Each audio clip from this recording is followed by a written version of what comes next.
पंतप्रधान नरेंद्र मोदी यांच्या गुढीपाडव्याच्या दिवशी नागपूर दौरा असल्यानं भारतीय जनता पक्षाकडून त्याची जोरदार तयारी सुरू आहे आणि या दौऱ्यानिमित्त भाजपकडून शहरातील विविध चौक सजवण्यात येणार आहे। तसंच 47 चौकांमध्ये भाजप कार्यकर्ते शक्ती प्रदर्शन देखील दाखवणार आहेत।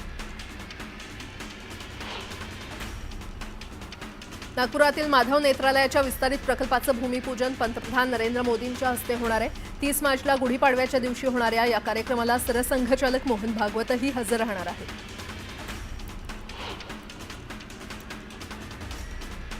पंतप्रधान नरेंद्र मोदी संघाच्या स्मृती भवनालाही भेट देणार आहेत। दरम्यान हे संघाचं शताब्दी वर्ष असून संघ स्वयंसेवक म्हणून पंतप्रधान मोदी संघ कार्यालयामध्ये येत असल्याचा आनंद आहे, अशी प्रतिक्रिया ज्येष्ठ स्वयंसेवक सुनील किटकरू यांनी दिली आहे। राज्यातील नागरिकांना किमान 5 किलोमीटरच्या आतमध्ये आरोग्य सेवा तसंच आरोग्य सुविधा ऑनलाईन उपलब्ध करून देण्यासाठी सार्वजनिक आरोग्य पायाभूत सुविधा महामंडळाची स्थापना करण्यात येणार आहे। यासाठी प्रस्ताव सादर करण्याचे निर्देश मुख्यमंत्री देवेंद्र फडणवीस यांनी दिले। कवी नारायण सुर्वे यांच्या जन्मशताब्दी वर्षाला ऑक्टोबर 2026 पासून सुरुवात होते आणि या अनुषंगानं महाराष्ट्र शासनाच्या सांस्कृतिक संचालनालयातर्फे राज्यातील विविध ठिकाणी नारायण सुर्वे यांच्या साहित्य संपदेवर आधारित विविध कार्यक्रम आणि उपक्रमांचं आयोजन करून कामगार साहित्याचा जागर केला जाईल, अशी घोषणा आशिष शेलार यांनी केली आहे। गेल्या काही दिवसांपासून मी शांत होतो, पण आता गुढीपाडव्यापासून पुन्हा एकदा सक्रिय होणार असून पक्षाचे मुख्य प्रवक्ता म्हणून जोमानं काम करणार आहे। पक्षाच्या नेत्यांवरील होणारे शाब्दिक हल्ले परतवून लावणार तसे आदेश उपमुख्यमंत्री एकनाथ शिंदे यांनी दिले, अशी माहिती दीपक केसरकर यांनी दिली। प्रशांत कोरटकरनं आक्षेपार्ह विधान केल्यानंतर त्यानं नागपुरातून तेलंगणामध्ये पळ काढला आणि यावेळी त्यानं पलायनासाठी वापरलेल्या 2 आलिशान गाड्या जप्त करण्यात आल्यात। त्याला मदत करणाऱ्या मित्रासह नातेवाईकांचीही नावं आता समोर आली। त्र्यंबकेश्वर आणि तीर्थराज कुशावर्ताला विशेष महत्त्व असल्यानं आम्ही त्र्यंबकेश्वर कुंभमेळा असंच म्हणणार, असं मत किन्नर आखाड्याच्या आचार्या महामंडलेश्वर स्वामी लक्ष्मीनारायण त्रिपाठी यांनी व्यक्त केलं। आगामी कुंभमेळ्याच्या पार्श्वभूमीवर नाशिक जिल्ह्यातील श्री त्र्यंबकेश्वर देवस्थानला अवर्ग तीर्थक्षेत्राचा दर्जा देण्याचा निर्णय सरकारनं घेतलाय। नगर विकास खात्यानं यासंदर्भात GR काढलाय। मंत्रालय सुरक्षा प्रकल्पाच्या पहिल्या टप्प्यात मंत्रालयात चेहरा ओळख आधारित प्रवेश प्रक्रिया सुरू करण्यात आली आहे। त्यानंतर आता मंत्रालय प्रवेशासाठी DG प्रवेश या ऑनलाईन ॲपमध्ये नोंदणी केल्यानंतर प्रवेश दिला जाणार आहे। सांगली जिल्ह्यात नशा, अंमली पदार्थ तसंच अवैध धंद्यांवर कारवाई करण्यासाठी टास्क फोर्सची स्थापना करण्यात आली आहे। या फोर्सच्या माध्यमातून मोठ्या प्रमाणात कारवाई करण्यात येते। आता जिल्ह्यामध्ये अवैध धंदे तसंच अंमली पदार्थांची तस्करी करणाऱ्यांवर मोका अंतर्गत कारवाई करण्यात येणार असल्याची घोषणा जिल्ह्याचे पालकमंत्री तथा उच्च शिक्षण मंत्री चंद्रकांत पाटील यांनी केली। म्हाडाच्या वतीनं मुंबईच्या पूर्व आणि पश्चिम उपनगरात खुल्या व्यायामशाळांची सुविधा मुंबईकरांना उपलब्ध करून दिली जाणार आहे। पालिकेच्या 50 उद्यानांमध्ये ओलिगो क्रॉसफिट मल्टीजिम स्टेशन हे उपकरण लावलं जाणार आहे। मुंबई पालिकेमार्फत चालवल्या जाणाऱ्या 30 प्रसूतिगृहांचं सोशल ऑडिट करताना विविध अडचणींना तोंड द्यावं लागत असून यासाठी आणखी वेळ लागेल, असं 8 सदस्यीय विशेष समितीनं उच्च न्यायालयाला कळवलं। त्याची दखल घेत न्यायालयानं समितीला 4 महिन्यांची मुदतवाढ दिली। किमतीत 10 ते 34% वाढ झाल्यानं जानेवारी ते मार्च 2025च्या तिमाहीमध्ये मुंबई पुण्यासह 7 महानगरातील घरांची विक्री 28% घटून 93,280 वर आली आहे। एकूण विक्री झालेल्या घरांपैकी 51% घरं मुंबई आणि पुण्यातील आहेत आणि याच काळातील नवीन घरांचा पुरवठाही 10% घटलाय। ज्योतिबा डोंगर येथील चैत्र पौर्णिमेची यात्रा 12 एप्रिल रोजी संपन्न होणार आहे। यात्रेची तयारी अंतिम टप्प्यात आली आहे। दरम्यान प्रांताधिकारी समीर शिंगटे यांच्या अध्यक्षतेखाली गुरुवारी यात्रा नियोजनाची बैठक झाली। वाढवण बंदराच्या उभारणीसाठी हालचाली सुरू असताना या बंदराला जोडणारे रस्ते, महामार्ग, रेल्वे मार्ग यासाठी समांतर प्रक्रिया सुरू आहे। त्यातच बंदरातून होणारी विविध मालवाहतूक लक्षात घेता वाढवण विमानतळाचा प्रस्ताव पुढे आलाय आणि या विमानतळाच्या उभारणीच्या दृष्टिकोनातून पूर्व व्यवहार्यता अभ्यास करण्यासाठी महाराष्ट्र विमानतळ विकास कंपनीमार्फत निविदा प्रसिद्ध करण्यात आल्या। आता जरी तीव्र उन्हाळा जाणवत असला तरी पावसाळ्यात मात्र महाराष्ट्रात धोधो पर्जन्यवृष्टी होणार असल्याचा अंदाज वर्तवण्यात आलाय। देशात मान्सून 4 जूनपासून दाखल होईल, मात्र महाराष्ट्रात कालांतरानं सक्रिय होईल असाही विचार दाते पंचांगातील पर्जन्य नक्षत्रामध्ये मांडण्यात आलाय। म्हाडानं शिरढोण येथील 15 इमारतींचं मार्च महिन्याचं वीज बिल भरलं नाही म्हणून महावितरणानं मार्च एंडची वसुली करताना येथील वीज पुरवठा खंडित केला। वीज पुरवठा खंडित झाल्यामुळे 15 इमारतींच्या लिफ्ट सकाळपासून बंद होत्या, शिवाय पाण्याचे पंप आणि कॉमन लाईटही बंद होत्या। नवी मुंबईत महानगरपालिका मुख्यालयातील अधिकारी आणि कर्मचारी यांना भेटण्याच्या वेळा निश्चित करण्यात आल्या। दुपारी 3 ते 5 या वेळेमध्ये अधिकाऱ्यांना भेटता येणार आहे। यासाठी नागरिकांना 2 नंतर मुख्यालयामध्ये प्रवेश दिला जाणार आहे। कष्टकऱ्यांची पांढरे सोने म्हणून प्रसिद्ध असलेल्या मिठाच्या आगारातील धावपळ, खाड्यांमधील लहान बोटींची वर्दळ असे एकेकाळचे पेण तालुक्याच्या संपन्नतेचं चित्र आता दिसेनासं झालंय। या तालुक्यातील 40 मिठागरांपैकी केवळ आता 5 ते 6 आगार शिल्लक राहिले असल्यानं ही बिकट स्थिती निर्माण झाली आहे। रायगड जिल्ह्यातील लघु पाटबंधारे विभागाच्या 28 धरणात मार्च महिन्यात 47.4% जलसाठा शिल्लक राहिलाय। जिल्ह्यामध्ये उन्हाचा पारा 38 अंशांवर पोहोचला असून पाण्याचा वापर अधिक प्रमाणात वाढलाय आणि त्यामुळे धरणातील जलसाठा कमी होऊ लागलाय। देशभरात institute of chartered accountants of India मार्फत घेतली जाणारी सीए परीक्षा वर्षातून 3 वेळा घेतली जाणार आहे। याची अधिकृत घोषणा ICAIनं केली आहे। वरळी ते नरिमन पॉईंट दरम्यानच्या किनारा मार्गावर गेल्या 30 दिवसात हॉर्न वाजवणाऱ्या 3883 वाहनांवर कारवाई करण्यात आली आहे, तर कोस्टल रोडवर जास्त वेगानं जाणाऱ्या वाहनांवर कारवाई करण्याकरता 3 इंटरसेप्टर वाहनांची नेमणूक करण्यात आल्याचं मुख्यमंत्री देवेंद्र फडणवीस यांनी विधान परिषदेमध्ये दिलेल्या लेखी उत्तरात स्पष्ट केलं। मुंबई महापालिकेच्या घनकचरा विभागाच्या वतीनं विशेष स्वच्छता मोहिमेत पश्चिम द्रुतगती महामार्गाचं रूपच पालटलंय। महामार्गासोबतच सेवा रस्ते आणि बस थांबे स्वच्छ झाले आहेत। 17 ते 22 मार्च दरम्यान राबवलेल्या या मोहिमेत एकूण 158.5 टन राडारोडा आणि 24.5 अन्य टाकाऊ वस्तू संकलित करून त्याची विल्हेवाट लावण्यात आली। रेल्वे प्रवाशांची तिकीट खिडक्यांवरील रांगेतून सुटका व्हावी आणि डिजिटल व्यवहारांचा टक्का वाढावा यासाठी पश्चिम रेल्वेच्या मुंबई विभागानं स्मार्ट तिकीट खिडकी सुरू करण्याचा निर्णय घेतलाय। चर्चगेट, दादर, अंधेरी आणि बोरिवली अशा गर्दीच्या रेल्वे स्थानकांवर प्रत्येकी एक स्मार्ट खिडकी सुरू करण्यात आलेली आहे। मुंबईतील शिव आणि माटुंगा पोलीस ठाण्यांसमोरील पूर्व द्रुतगती मार्गावरील किंग्स सर्कल रेल्वे पूल पोलिसांसाठी डोकेदुखी ठरतोय। उंची कमी असल्यानं 15 दिवसाआड एक वाहन या पुलाखाली अडकतं किंवा पुलाआधी लावण्यात आलेल्या हाईट बॅरियरला धडकतं। रिक्षा टॅक्सीचे खुले परवाना धोरण रद्द करता येईल का यावर निर्णय घेण्याचे निर्देश उच्च न्यायालयानं राज्य परिवहन आयुक्तांना दिलेत। या धोरणाला एका ऑटो रिक्षा संघटनेनं उच्च न्यायालयात आव्हान दिलंय। हे धोरण रद्द केल्यास रिक्षा टॅक्सींची संख्या मर्यादित ठेवली जाऊ शकते।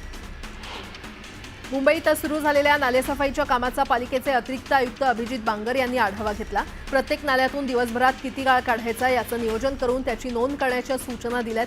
तसंच नाल्यांमधून तरंगणारा प्लास्टिक कचरा जमा करण्यासाठी जाळ्या बसवण्याचेही निर्देश दिलेत। 2023 मध्ये 12वी उत्तीर्ण झालेल्या विद्यार्थ्यांना IIT मध्ये प्रवेश मिळण्यासाठी JEE ॲडव्हान्स 2025 परीक्षा देण्याची परवानगी द्यावी अशी मागणी करणारी याचिका सर्वोच्च न्यायालयात दाखल करण्यात आली आहे। JEE साठी 3 संधी मिळाव्यात या मागणीसाठी सर्वोच्च न्यायालयानं केंद्र सरकारकडून उत्तर मागवलंय। क्षयरोग निर्मूलनात राज्य सरकार फेल ठरल्याचं समोर आलंय। कॉन्टॅक्ट ट्रेसिंग म्हणजेच क्षयरोग रुग्णांच्या संपर्कात 70% नागरिकांचा शोध घेण्यात आरोग्य विभाग अपयशी ठरल्याची धक्कादायक माहिती कॅगनं सार्वजनिक आरोग्य पायाभूत सुविधा आणि आरोग्य सेवा व्यवस्थापनाच्या केलेल्या लेखापरीक्षण अहवालातून समोर आलेली आहे। विविध कारणांनी वर्षानुवर्ष रखडलेलं SRAचे 3 प्रकल्प आता म्हाडा पूर्ण करणार आहे। जोगेश्वरी येथील साईबाबा सहकारी गृहनिर्माण संस्था, कुर्ला नेहरू नगर येथील श्रमिक नगर संस्था आणि चेंबूर येथील जागृती संस्था हे 3 रखडलेले प्रकल्प पूर्ण करण्यासाठी SRAनं म्हाडाला हिरवा कंदील दिलाय। त्यामुळे शेकडो रहिवाशांना दिलासा मिळालाय।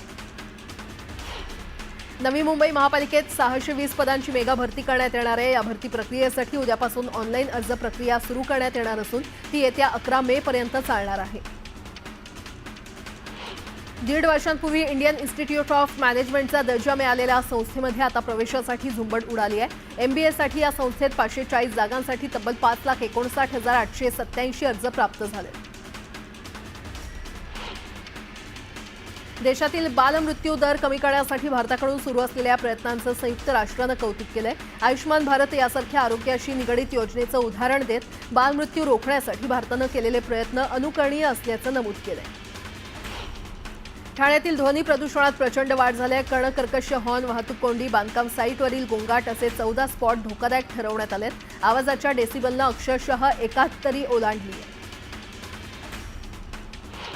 गरजू महिलांना रोजगार मिळावा यासाठी गुलाबी रिक्षा सेवेसाठी महिला बालविकास विभागानं पुढाकार घेतला होता। या योजनेमध्ये पूर्वी 20 ते 40 वर्ष वयोगटातील महिलांना अर्ज करता येत होता। आता नवीन निर्णयात अर्जदाराच्या वयाच्या अटीत सुधारणा करण्यात आली आहे। त्यानुसार आता 50 वर्षाच्या महिला देखील योजनेसाठी पात्र आहेत।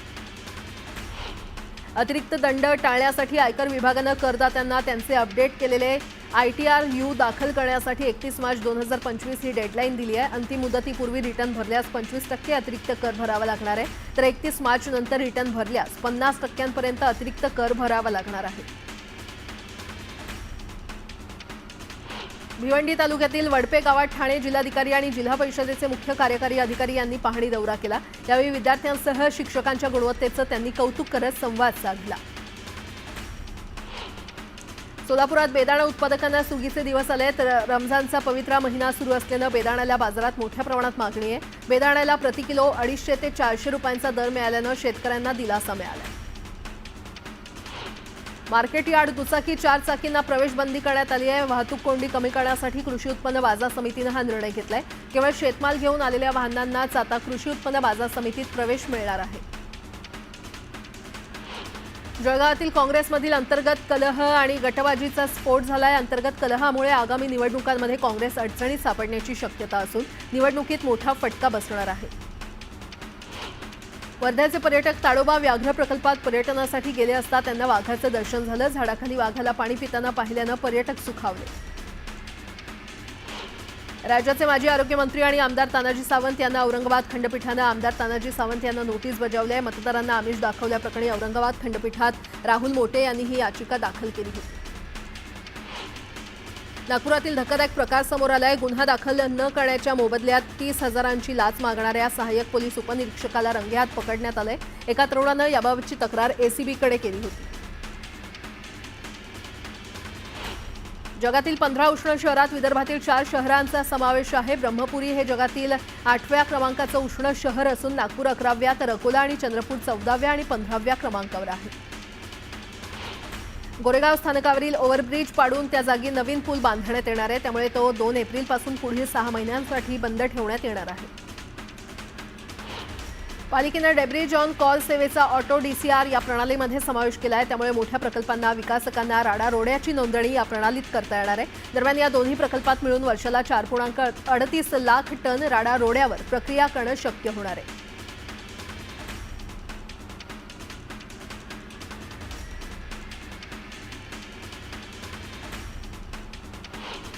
जळगावात उन्हाचा पारा 40 डिग्री सेल्सिअस तापमानापर्यंत पोहोचल्यानं नागरिकांकडून उन्हापासून बचाव करण्यासाठी थंड पेयाची मागणी वाढली आहे, त्यामुळे बाजारात लिंबांची मागणी देखील वाढली आहे। बाजारात लिंबाची आवक कमी झाल्यानं किरकोळ बाजारात 80 ते 90 रुपये किलोनं विक्री होणारा लिंबू आता 120 ते 150 पर्यंत विक्री होतोय। जळगाव जिल्ह्यातील भुसावळ येथे बाजारपेठ पोलीस आणि वाहतूक पोलिसांच्या वतीनं 18 बुलेट जप्त करत पोलिसांनी कारवाई केली आहे। कर्कश आवाज करणाऱ्या आणि फॅन्सी नंबर असलेल्या 18 बुलेटवर पोलिसांनी कारवाई केली आहे। या प्रकरणी बुलेट धारकांवर मोटर वाहन कायद्यानुसार दंडात्मक कारवाई केली जाणार आहे। भुसावळ रेल्वे स्थानकावर तब्बल 1 कोटी रुपयांच्या जवळपास नकली नोटा आढळून आल्याची माहिती पोलिसांना मिळाली होती। मलकापूरहून भुसावळकडे रेल्वेनं प्रवास करणाऱ्या 2 संशयित प्रवाशांचा रेल्वे पोलिसांना संशय आल्यानं त्यांची तपासणी केली। त्यावेळी त्यांच्या बॅगेत या नकली नोटा आढळून आल्या। यातील एक संशयित हा फरार झाला असून दुसऱ्या संशयिताला रेल्वे पोलिसांनी ताब्यात घेतले। पालघरमध्ये चोरी केलेला मोबाईल घेऊन पळून जात असताना एक चोरटा थेट 40 ते 50 फूट खोल विहिरीत पडल्याचा अजब प्रकार समोर आलाय। त्याला स्थानिकांच्या मदतीनं बाहेर काढण्यात आलं। चोरी पकडली जाईल या भीतीनं चोरट्यानं तिथून पळ काढला, मात्र विहिरीचा अंदाज न आल्यानं तो पडला। राष्ट्रीय बाल स्वास्थ्य कार्यक्रमाअंतर्गत सांगली जिल्ह्यातील 29 बालकांची मोफत हृदय शस्त्रक्रिया पार पडणार आहे। या शस्त्रक्रियेसाठी सांगलीमधून 29 बालकं आपल्या पाल्यांसह मुंबईकडे रवाना झाली आहेत। मावळ वनपरिक्षेत्रात वन्यजीवांसाठी पाणवठे कृत्रिम तयार करण्यात आले आहेत। सध्या उन्हाळा वाढत असल्यामुळे मुक्या प्राण्यांसाठी 31 पाणवठे तयार करण्यात आले असून त्यापैकी 18 पाणवठ्यांमध्ये टँकरद्वारे पाणी टाकण्यात आले, तर काही पाणवठ्यात नैसर्गिक पाण्याचा झरा सुरू आहे। लोणावळ्यातील कार्ला एकविरा देवीचा चैत्री उत्सव गडावर साजरा होतोय। कायदा आणि सुव्यवस्था राखण्यासाठी पुणे जिल्हाधिकाऱ्यांनी कार्ला गड परिसरात प्रतिबंधात्मक आदेश लागू केले। सांगली महापालिकेच्या सफाई कर्मचाऱ्यांच्या फंडाची कपात करण्यात आलेली शिल्लक रक्कम कर्मचाऱ्यांच्या खात्यांवर जमा करावी यासाठी सफाई कर्मचाऱ्यांनी महापालिकेला निवेदन दिलंय। तर सफाई कर्मचाऱ्यांच्या वेतन विलंबाचा प्रश्न प्रशासनानं तातडीनं सोडवावा अशी मागणी यावेळी केली असून याकडे दुर्लक्ष झाल्यास तीव्र आंदोलन करण्याचा इशारा महेश कांबळे यांनी दिलाय। भिवंडी निजामपूर शहर महानगरपालिकेच्या महावीर चौक ते अजूर फाटा रेल्वे स्टेशन रोड या ठिकाणी दुकान गाळ्यांसमोर अतिक्रमण झालं होतं। जेसीबीच्या साहाय्यानं टप्प्यांचं अतिक्रमण किंवा टपऱ्यांचं अतिक्रमण पूर्णपणे निष्कासित करण्याची कार्यवाही करण्यात आली। वाघांची शिकार थांबवण्यासाठी राज्याच्या वन विभागाकडे पुरेशी गुप्तचर यंत्रणा नाही असं समोर आलंय। गुप्तचर यंत्रणा प्रभावी नसल्यानं राज्यात अवैध शिकारीचं प्रमाण वाढलंय आणि वन विभाग यावर आळा बसवण्यात असमर्थ असल्याचं कोर्टात सांगितलंय। नागपुरातील आणखी 2 दंगेखोरांच्या घरावरील बुलडोझरला न्यायालयानं स्थगिती दिली आहे। दंगल प्रकरणातील आरोपी अहेफाज अफसर आणि सफवान अब्दुल रशीद यांच्या घरावर पालिका बुलडोझर चालवणार होते। पंढरपूर परिसरात मार्च महिन्याच्या शेवटी तापमानाचा पारा वाढलाय। उन्हाच्या तडाख्यापासून फळांचं संरक्षण करण्यासाठी पंढरपुरातील आंबा बागायतदारांनी आंबा पिकाला कागदी पिशव्यांचं आवरण लावलंय। बडनेराजवळ बेलोरा येथील अमरावती विमानतळाला IATA कोड मिळालेला आहे। IATA प्रमाणन प्रवासी संस्थांना विमान कंपन्यांच्या वतीनं विमान तिकीट जारी करण्याची परवानगी देतं आणि आरक्षण प्रक्रिया सुलभ करतं। यापुढे अमरावती विमानतळाचा IATA कोड म्हणून AVT म्हणून उमटणार आहे। आफ्रिकेच्या समुद्रात बिटू रिव्हर जहाजाचं अपहरण करण्यात आलंय। या जहाजामध्ये 7 भारतीय आहेत। यामध्ये 2 रत्नागिरी जिल्ह्यातील तरुण आहेत। पश्चिम आफ्रिकेच्या किनाऱ्यावरून समुद्री चाच्यांकडून जहाजाचं अपहरण करण्यात आलं। गुढीपाडवा मेळाव्याला संपूर्ण महाराष्ट्रातील अनेक मनसे कार्यकर्ते हे पुणे मुंबई यशवंतराव चव्हाण एक्सप्रेसवेवरून मुंबईला मार्गस्थ होणार आहेत। तर या मनसैनिकांच्या वाहनांना उर्से टोल नाका आणि खालापूर टोल नाक्यावर कोणताही टोल आकारू नये अशा आशयाचं पत्र मनसेनं दिलंय। रायगड जिल्ह्यातील महाड MIDC परिसरातील एका छोट्या कारखान्यावर NCBनं धडक कारवाई केली आहे। या कारवाईमध्ये 47 किलो MD जप्त केले असून दोघांना NCBनं अटक केली आहे। पिंपरी चिंचवड महापालिकेनं मिळकत कर संकलनामध्ये वाढ होण्यासाठी राबवलेल्या विविध उपाययोजनांची राज्य सरकारनं दखल घेतली आहे। महापालिकेला राज्य सरकारच्या राजीव गांधी प्रशासकीय गतिमानता अभियान स्पर्धेमध्ये प्रथम क्रमांकाचा पुरस्कार आणि 10 लाखांचं बक्षीस मिळालंय। रस्त्यांवरील खड्डे भरण्यासाठी सार्वजनिक बांधकाम विभागानं हायटेक उपक्रम हाती घेतलाय। त्यासाठी मोबाईल ॲपच्या माध्यमातून तक्रारी करण्याची सुविधा उपलब्ध करून देण्यात आली आहे। त्यानुसार रस्त्यांच्या दुरवस्थेबाबत केलेल्या तक्रारींचे 3 दिवसात निराकरण करण्याची जबाबदारी देखील बांधकाम विभागाच्या अभियंत्यांवर टाकण्यात आली आहे। मुंबई महापालिकेनं 4 एप्रिलपासून मुंबईतील क्लीनअप मार्शलची सेवा बंद करण्याचा निर्णय घेतलाय। मात्र त्यानंतरही क्लीनअप मार्शल रस्त्यावर दिसले किंवा त्यांनी मुंबईकरांना दंड लावून पैसे उकळण्याचा प्रयत्न केला तर त्याची तक्रार विभाग कार्यालयाकडे करावी असं आवाहन मुंबई महापालिकेनं केलं। JNPA बंदर ते मुंबईतील गेटवे ऑफ इंडिया दरम्यानच्या जलसेवेसाठी ई-लॉन्च सुरू करण्यात येणार आहे। मात्र काही तांत्रिक कारणांमुळे ही सेवा लांबणीवर पडली होती। मात्र आता आठवड्याभरात ही सेवा प्रात्यक्षिक घेऊन सुरू करण्यात येण्याची शक्यता आहे। शिरूर तालुक्यातील वडू बुद्रुक येथे छत्रपती संभाजी महाराजांच्या पुण्यतिथीनिमित्त 28 मार्चपासून 29 मार्चपर्यंत वाहतुकीत बदल करण्यात येत आहेत। शिवभक्तांची वाहनं वगळता कोरेगाव भीमाच्या बाजूने येणारी वाहनं बुद्रुक मार्गे चाकण किंवा पाबळला वळवली जाणार आहेत। पुण्यातील वाहतूक व्यवस्थापन सुधारण्यासाठी पोलीस आणि पालिकेच्या समन्वयातून योग्य उपाययोजना करण्यात येत आहेत आणि त्याचे सकारात्मक परिणाम दिसू लागलेत। मागील 2 महिन्यात मुख्य रस्त्यांवरील वाहतुकीचा वेग 10.44% वाढलाय तर कोंडीचं प्रमाण 53% घटलंय। पुण्यातील सार्वजनिक वाहतूक व्यवस्थेचा मुख्य भाग असलेल्या PMPLचा तोटा वाढतच चाललाय। अशातच पालिकेनं PMPL संचलन तुटीपोटी 30 कोटी 80 लाख देण्याचं निश्चित केलंय। त्याबाबतचा प्रस्ताव पालिका प्रशासनानं स्थायी समितीसमोर मंजुरीसाठी ठेवलाय। PMPML ॲप सुरू होऊन 7 महिने झाले तरी अजूनही 761 बसचं लाईव्ह लोकेशन दिसत नसल्याची स्थिती आहे। परिणामी प्रवाशांना अनेक मार्गांवरील बससाठी तात्काळात उभं राहावं लागतं।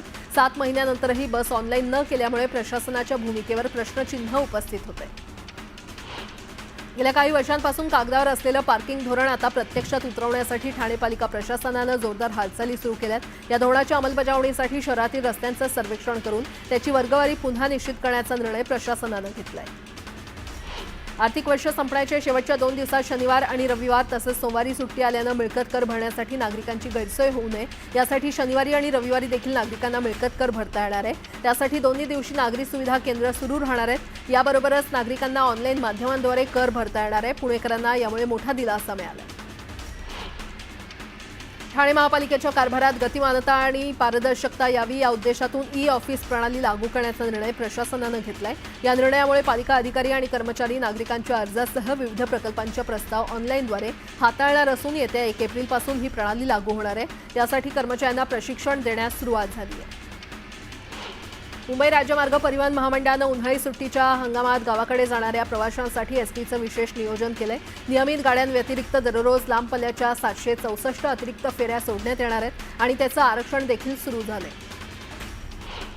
पश्चिम रेल्वेवर गुरुवारी 17 एसी लोकल सेवा रद्द करून त्याऐवजी नॉन एसी सेवा चालवण्यात आल्या। ऐन उन्हाळ्यात पश्चिम रेल्वेच्या या कारभाराचा फटका एसी लोकलच्या प्रवाशांना बसला आणि या प्रकारामुळे प्रवाशांमध्ये संतापाचं वातावरण असून रेल्वे प्रशासनाच्या नियोजनावर प्रश्नचिन्ह उपस्थित झाले। नवी मुंबई महापालिका हद्दीत सद्यस्थितीला किती बेकायदा किंवा अनियमित बांधकामं आहेत अशी विचारणा उच्च न्यायालयानं गुरुवारी केली। तसंच 4 महिन्यात सर्वेक्षण करून या बांधकामांवर कायद्यानुसार कारवाई करण्याचे आदेश न्यायालयानं नवी मुंबई महापालिकेला दिले। पनवेल नैना प्रभावित क्षेत्रातील बांधकामातील घरांचे बंद असलेले खरेदी विक्री रजिस्ट्रेशन सुरू करण्यासंदर्भात मार्ग निघावा यासाठी अधिवेशन काळात एक तातडीची विशेष बैठक आयोजित करण्यात आली। या संदर्भात लवकरच नवीन धोरण आखण्यात येईल। याला महसूल मंत्री बावनकुळे यांनी सकारात्मक प्रतिसाद दिलाय। स्मार्ट सिटी मिशन जाहीर करून त्यात पिंपरी चिंचवडचा समावेश केला होता। त्यासाठी सुमारे 1378 कोटी 56 रुपयांचा निधी दिला होता। मात्र तो निधी आता बंद केलाय आणि त्यामुळे स्मार्ट सिटीचा खर्च महापालिकेच्या माथीच मारण्यात येणार आहे। कचरा वेचकांना सामाजिक आणि आर्थिक सन्मान मिळावा आणि त्यांचं जीवनमान उंचावं, त्यांना सुरक्षित रोजगाराच्या संधी उपलब्ध व्हाव्यात या उद्देशानं केंद्र सरकारच्या नमस्ते योजनेच्या दुसऱ्या टप्प्याची सुरुवात पुण्यापासून करण्यात आली। स्वच्छ संस्था, पुणे महापालिका आणि कष्टकरी पंचायत यांनी पुढाकार घेत पुण्यातील नोंदणी शिबिराला सुरुवात झाली आहे। पिंपरी चिंचवड शहरातील मोठ्या थकबाकी असलेल्या 1057 मालमत्ता जप्त केल्यात। 567 थकबाकीदारांनी पूर्ण कर भरलाय तर 36 मालमत्ता धारकांकडून अंशतः कर वसूल केलाय। त्यामुळे कर न भरलेल्या 467 मालमत्तांचा 31 मार्चला लिलाव करण्यात येणार आहे। मात्र 50% देखील रक्कम भरली तरीही त्यांच्या मालमत्तेचा लिलाव केला जाणार नाही अशी माहिती महापालिका अधिकाऱ्यांनी दिली आहे। पिंपरी चिंचवड महापालिका हद्दीमध्ये बांधकाम व्यावसायिकांकडून मोठ्या प्रमाणात गृहप्रकल्प उभारले जात आहेत। मात्र महापालिकेकडे पाण्याची उपलब्धता कमी आहे। त्यामुळे या गृहप्रकल्पांना पूर्ण क्षमतेनं महापालिका पाणीपुरवठा करू शकत नाही असं पालिकेनं स्पष्ट केलंय। पश्चिम उपनगरात यंदाही गुढीपाडव्यानिमित्त मराठी नववर्षाच्या स्वागतासाठी रविवारी विविध ठिकाणी भव्य शोभायात्रांचं आयोजन करण्यात केलं जाणार आहे। त्यासाठी जोगेश्वरी, दिंडोशी, वर्सोवा, कांदिवली आणि गोरेगाव येथील शोभायात्रा समित्यांची तयारी अंतिम टप्प्यात आली आहे। दहिसर ते मीरा भाईंदर मेट्रो 9 मार्गिकेच्या पहिल्या टप्प्यातील मार्गाचं 96% स्थापत्य काम पूर्ण झालंय। या मार्गिकेच्या सिग्नलिंग यंत्रणेचं काम आता MMRDAनं हाती घेतलं असून ही मार्गिका डिसेंबरपर्यंत सुरू करण्याचं नियोजन करण्यात आलं। रत्नागिरी जिल्ह्यातील दापोलीत गुरं चोरून घेऊन जाणारा टेम्पो पकडल्यानं हिंदू बांधवांनी पोलीस स्टेशनसमोर मोठी गर्दी केली। जनावरांना घेऊन जाणारा टेम्पो काही तरुणांनी पकडल्यानंतर पोलीस घटनास्थळी दाखल झाले। सांगली विटा पोलिसांनी मोटारसायकल चोरीचं दाखल असलेले 10 गुन्हे उघडकीस आणलेत। यामध्ये दोघांना अटक करण्यात आली असून त्यांच्याकडून सुमारे 4.25 लाख रुपये किमतीच्या एकूण 10 मोटारसायकल जप्त केल्या आहेत अशी माहिती पोलीस निरीक्षक धनंजय फडतरे यांनी दिली आहे। जम्मू काश्मीर आणि देशाच्या उर्वरित भागांना रेल्वेनं जोडण्याचं स्वप्न आता 19 एप्रिल रोजी प्रत्यक्षात येणार आहे। पंतप्रधान नरेंद्र मोदी कटरा येथून काश्मीर खोऱ्यासाठी रवाना होणाऱ्या रेल्वेला हिरवा कंदील दाखवणार आहेत। त्यामुळे आता काश्मीरला थेट रेल्वेनं जाता येणार आहे। आता केदारनाथ धाममधील मंदिराच्या 30 मीटरच्या परिघात मोबाईल आणि कॅमेऱ्यांना पूर्णपणे बंदी घालण्यात आली आहे। रील्स आणि व्हिडिओ बनवणाऱ्यांवर कडक कारवाई करण्यात येणार असून कॅम्पसमध्ये सखोल तपासणीसाठी पोलीस आणि प्रशासनाची मदत घेतली जाणार आहे। लोकसभेत स्थलांतर सुधारणा विधेयक संमत करण्यात आलंय। यामुळे आपल्या देशाच्या हद्दीत कोण येतं, ते कधी येतं, ते किती काळासाठी येतं आणि ते कोणत्या उद्देशानं येतं हे कळणार आहे।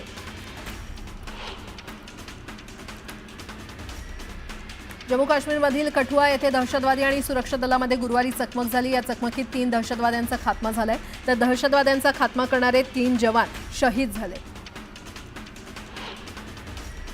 कर्नाटकमध्ये नंदिनी दुधाच्या किमतीमध्ये 4 रुपयांची वाढ करण्यात आली आहे। 1 एप्रिलपासून हे नवे दर लागू होणार आहेत।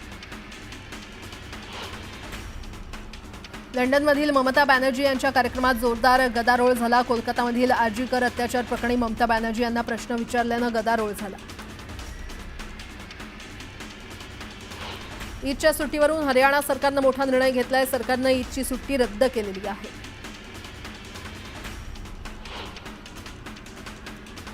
उत्तर प्रदेशातल्या संभलमध्ये रमजान महिन्यातल्या शेवटच्या शुक्रवारची नमाज अदा केली जाणार आहे। यावेळी प्रशासनाकडून हाय अलर्ट जारी करण्यात आलाय। रस्त्यावर आणि मशिदीच्या आजूबाजूला जर नमाज अदा केली तर त्याच्यावर कठोर कारवाई करण्यात येणार आहे।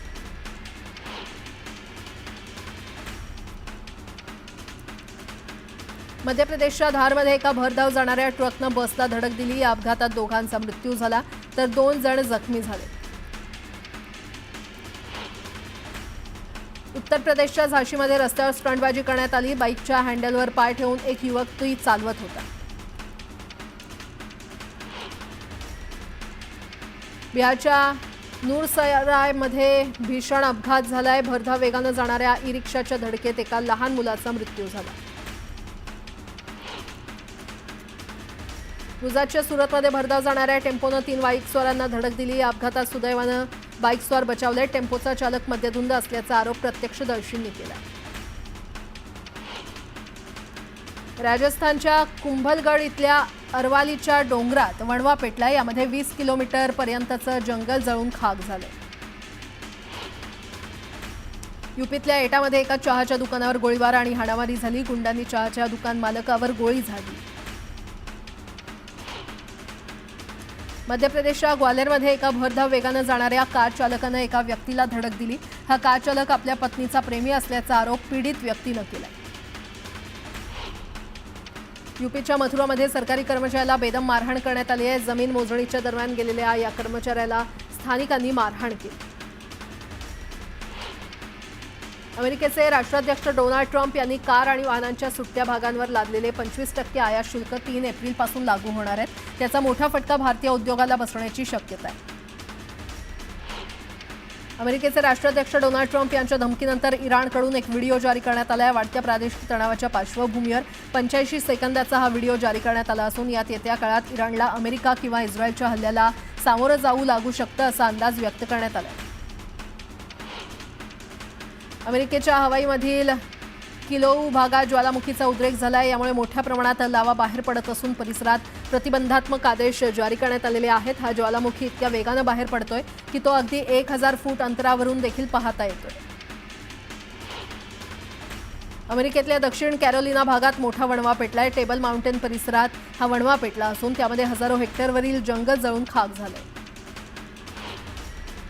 हैदराबादच्या राजीव गांधी स्टेडियमवर पार पडलेल्या सनरायझर्स हैदराबाद विरुद्ध लखनौ सुपर जायंट्स या सामन्यामध्ये लखनौनं 5 विकेटनं हैदराबादचा पराभव केला। प्रथम फलंदाजी करताना हैदराबादनं 191 धावांचं आव्हान दिलं होतं। हैदराबादनं दिलेलं आव्हान लखनौच्या फलंदाजांनी 23 चेंडू शिल्लक असतानाच पूर्ण केलं।